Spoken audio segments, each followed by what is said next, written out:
ओम शांति। आज प्यारे मीठे भगवान की मीठी मुरली मंथन की डेट है 22 मार्च 2021। तो मीठे मीठे बाबा अपने बच्चों से कह रहे हैं, पिता को ज्ञानी तो आत्मा बच्चे ही प्रिय हैं, इसीलिए पिता समान मास्टर ज्ञान सागर बनो। देखा, भगवान ने कह दिया ना कि मुझे कौन से बच्चे प्रिय हैं, तो ज्ञानी आत्मा। तो ज्ञानी उन्हें कहते हैं जो सबसे पहले अपने आप को ज्ञान सुनाए, अपने आप में परिवर्तन करे, खुद के व्यवहार बोल संकल्प शुद्ध होंगे ना। कल भी बाबा ने बोला था ना, अपने शुद्ध विचार मुझे सौंप दो, हाँ, तभी तुम्हारी बुद्धि दिव्य होगी। तो भगवान को वैसे ही बच्चे पसंद है जो ज्ञान को अपने अंदर आत्मसात करते हैं और पिता समान मास्टर ज्ञान सागर बन हर एक आत्मा को मास्टर ज्ञान सागर बनाते हैं। सबको, सभी ज्ञान नदियों को सागर से मिलाते हैं, परमात्मा से मिलाते हैं। कितनी बड़ी बात है। प्रश्न, कल्याणकारी युग में पिता सभी बच्चों को कौन सी स्मृति दिलाते हैं? भगवान आकर हम बच्चों को कौन सी याद दिला रहे हैं? तो बच्चे, तुम्हें अपना घर छोड़े 5000 वर्ष हो गए हैं। तुमने 5000 वर्ष में 84 जन्म लिए हैं। अब यह अंतिम जन्म है, वानप्रस्थ अवस्था है, इसीलिए अब घर जाने की तैयारी करो, फिर सुखधाम में आएंगे। भल गृहस्थ व्यवहार में रहो, लेकिन इस अंतिम जन्म में पवित्र बन भगवान को याद करो। बाबा हमें याद दिला रहे कि तुम्हें अपना घर छोड़े 5000 वर्ष हो गए हैं, क्योंकि हम आत्माओं का घर तो निज धाम परम धाम है ना, हाँ, शांति धाम। वहीं से हम आत्माएं नीचे आती हैं धरती पर, इस वर्ल्ड स्टेज पर, तो हमें शरीर मिलता है पार्ट प्ले करने के लिए। तो बाबा याद करे कि तुम्हारा घर तो ऊपर है, अब मैं आ गया हूँ तुम्हें लेने, तो घर चलने की तैयारी करो। सच बात है, हम किसी के घर जाते हैं मेहमान बनकर, कुछ दिन रह लिए, चलो 1 महीना 2 महीना, फिर जब वापस निकलना होता है तो सारी चीज़ें समेटते हैं ना, कहीं कहीं हमारे सारे सामान बिखर जाते हैं। उसी से बाबा कह रहे हैं कि अब रिश्तों में जो बिखराव फैला हुआ है चारों तरफ, उनको समेटने की बारी आ गई है। एक एक करके हर एक तरफ से अपनी बातें जो आप छेड़ चुके हो, किसी की बात से आप हर्ट हो गए हो, दर्द में हो, किसी को आपने दुख दिया है, कांटे चुभाए हैं, बहुत सारी बातें हैं, उन सबको अब समेटना शुरू करो, क्योंकि अब घर चलना है। इसलिए घर व्यवहार में रहते अंतिम जन्म मन वचन कर्म से पवित्र बनो, तभी मेरी याद टिक सकेगी। भगवान को याद करना इतना इजी होता तो सारे नहीं कर लेते, सारे नहीं पहुंच जाते, बहुत मुश्किल है। अंतिम समय भी किसी को कहो ईश्वर को याद करो, तो वो पूछता है कि किनको याद करे तो सदगति होगी, पता ही नहीं है ना। इसीलिए बाबा हमें प्रैक्टिस अभी से ही दिला रहे हैं, ताकि हर समय हम एवर रेडी रहें। आज की मुरली का गीत है, महफिल में जल उठी शमा तो परवाने आ गए। हम सब ने देखा है ना, दीपावली में या कभी भी हम कैंडल जलाते हैं, दीपक जलाते हैं, तो कैसे पतंगे आ जाते हैं ना परवाने, और कई परवाने तो फेरी लगा के चले जाते हैं, और कई तो उसमें मर मिटते हैं। तो बाबा देख रहे हैं कि कौन से बच्चे श्रीमत पे एकदम कुर्बान हो जाते हैं। महफिल में जब क्षमा जलती है, परमात्मा आ जाते हैं नीचे, तो कौन से बच्चे एकदम भगवान से चिपक जाते हैं, श्रीमत पे एकदम अटक जाते हैं, उसके बाहर निकलने का वो सोच भी नहीं सकते। तो वही है, ये गीत हमें बहुत अच्छी रीति बता रहा है।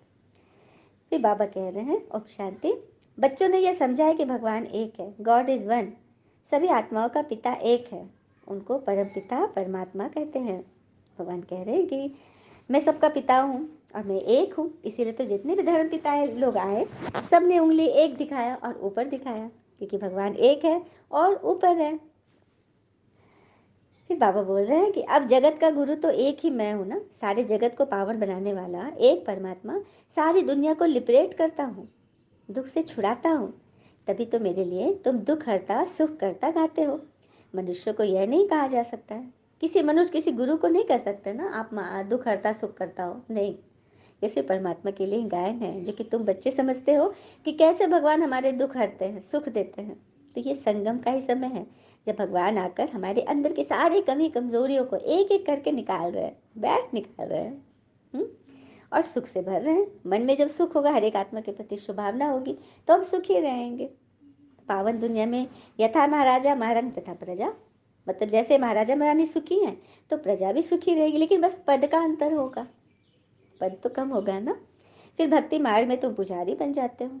सत्युग में जो राजा रानी थे, उनकी जब 2 कलाएं कम होती हैं, महाराजा महारानी थे सत्युग में, 2 कलाएं कम हुई तो ग्रेड नीचे होकर राजा रानी बन जाते।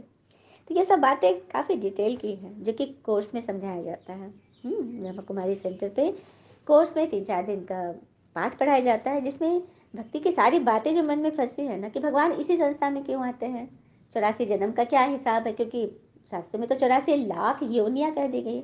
इन सब को भगवान ने कितनी अच्छी रीति क्लियर किया है। सीढ़ी का क्या चित्र है, कैसे 2 कलाएं कम होगी, देवी देवता ही फिर मनुष्य बनते हैं, मनुष्य फिर देवता बनते, मतलब सारा रहस्य है। आत्मा का क्या पार्ट है, आत्मा मतलब कैसे चार्ज होती है, परमात्मा कौन है, कहाँ से आते हैं, क्या करते हैं, कब आते हैं, सारा राज बताया जाता है। तो सबको सुनना है ना, जिनको भी लगन है जानने की, जिनको निष्ठा है मतलब इच्छा है, तो वो जा कर के सुन ले।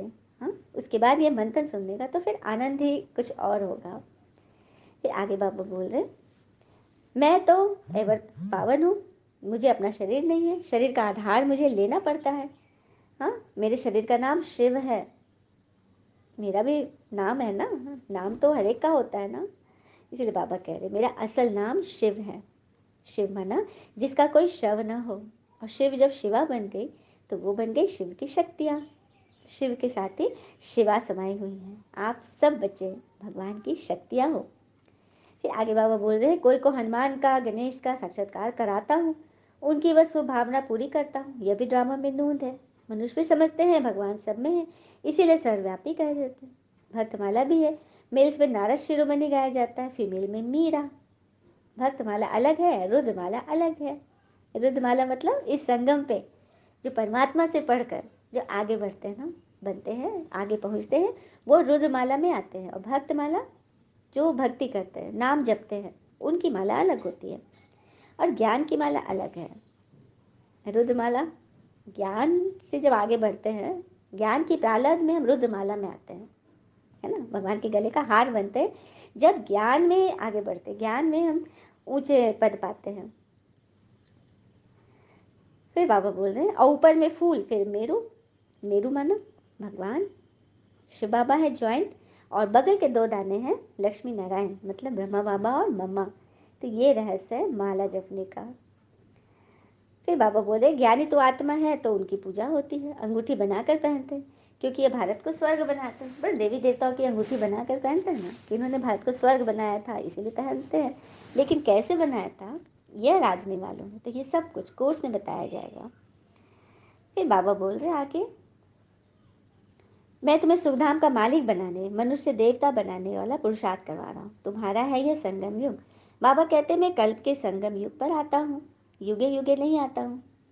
मैं संगम युग में एक ही बार सृष्टि को बदलने आता हूँ। जब यह युग बन जाता है कल्याणकारी संगम युग, जिसमें सबका कल्याण होना है, सबको रावण की जेल से छुड़ाता हूँ। उनको दुख हरता सुख करता कहते हैं, क्योंकि यहाँ सभी दुख है, दुखी है। तो पुरुषार्थ करते हो सुखधाम में जाने के लिए। हाँ, तो ये पुरुषार्थ जो बाबा हमें मुरली सुना रहे हैं, श्रीमत दे रहे हैं, किस लिए? सुखधाम में जाने के लिए। और सुखधाम स्वर्ग में जाएंगे तो वो तो याद नहीं रहेगा, लेकिन अभी से मन का सुख हमें मिलने लगेगा। तो इसके लिए कोई लॉकेट आदि लगाने की दरकार नहीं है। तुम बस बुद्धि से याद करो, मन बुद्धि को बाबा को समर्पण कर दो, है ना। बाबा को बस वही चाहिए, मन बुद्धि से ईश्वरीय याद रहे, श्रीमत पे चले।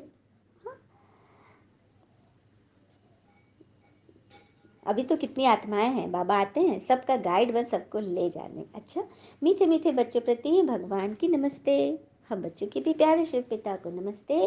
और बाबा दिल से सभी आत्माओं की तरफ से आपको very very very good morning. धारणा के लिए मुख्य सार है, पहले पॉइंट, योग अग्नि से विकर्मों की खाद को भस्म कर पावन बनना है। अब वानप्रस्थ अवस्था है, इसीलिए वापस घर जाने के लिए संपूर्ण सतो प्रधान बनना है। सतो प्रधान मतलब आत्मा। 7 गुणों की जब प्रधानता स्टेज में रहेगी, और ये 7 गुण है प्रेम, सुख, शांति, आनंद, शक्ति, ज्ञान, पवित्रता। तो ये सातों गुणों की जब पराकाष्ठा होगी तो आत्मा सतो प्रधान होगी। जब सत्युग में होंगे, फिर त्रेता में हम हो जाएंगे सतो। आत्मा 7 गुण में होगी, लेकिन गुणों की प्रधानता नहीं होगी, थोड़ा थोड़ा उसमें कमी होगी, 2 कला कम हो जाएगी ना। योग अग्नि से विकर्मों की खाद को भस्म करेंगे। जैसे कि शिव पुराण में पार्वती जी की कथा है ना, कि उन्होंने योग अग्नि जगाई थी, तपस्या की थी शिव को पाने के लिए।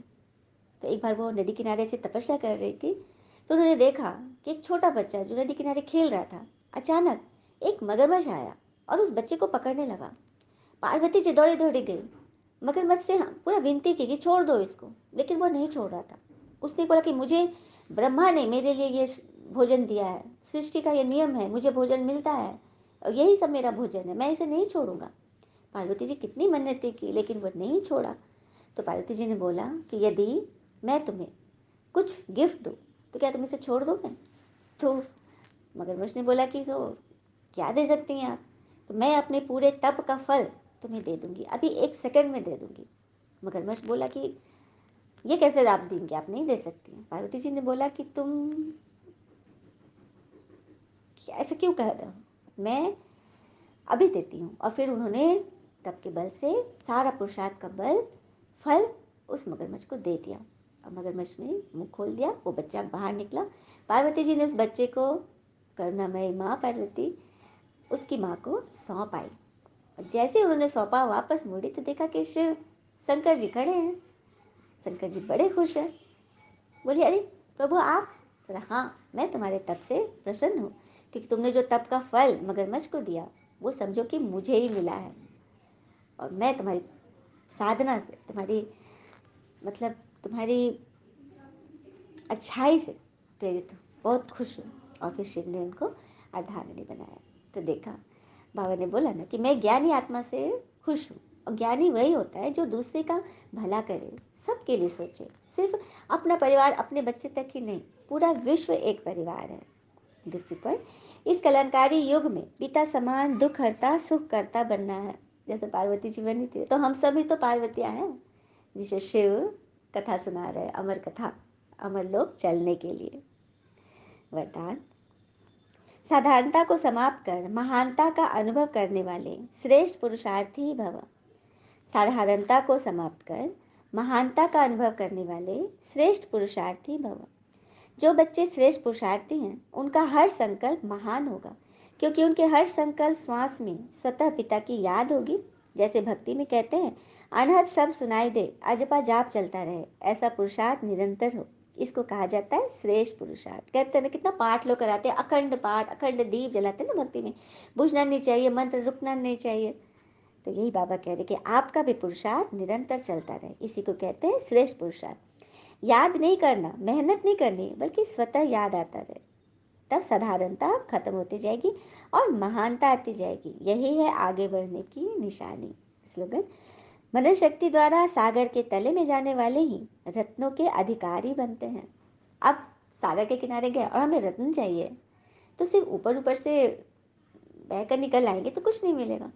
उसके लिए तो हमें सागर के तले में जाना होगा। तो ये ज्ञान सागर की ज्ञान मुरली, इसके तले में जाओ, मतलब इसको डीप मनन चिंतन करो कि भगवान आखिर कहना क्या चाह रहे हैं और इसमें कौन सा राज छुपा है, उसको धारण करो।